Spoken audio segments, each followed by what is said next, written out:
আসসালামু আলাইকুম। দেখুন আমরা চলে আসলাম টাঙ্গাইল 201 গম্বুজ মসজিদে। টাঙ্গাইল জেলার গোপালপুর উপজেলায় দক্ষিণ পতলিয়া গ্রামে অবস্থিত, যা ইতিমধ্যেই পৃথিবীর সর্বাধিক সংখ্যক ও দ্বিতীয়তম মসজিদ এই 201 গম্বুজ মসজিদ।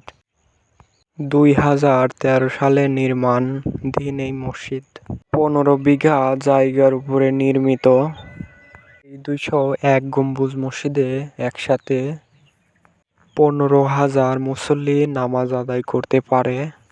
201 গম্বুজ মসজিদে দেখতে চাইলে আপনারা বাংলাদেশের যে কোনো প্রান্ত থেকে প্রথমে টাঙ্গাইল সদরে এসে সেখান থেকে 50 কিলোমিটার দূরে গোপালপুর উপজেলায় গিয়ে সেখান থেকে 7 কিলোমিটার দূরে পাথালিয়া গ্রামে অবস্থিত। দেখুন কত সুন্দর করে কারুকার্যময় করছে এই গম্বুজগুলা। দেখুন কত সুন্দর রং দিয়ে কারুকার্যময় করে তুলছে এনারা।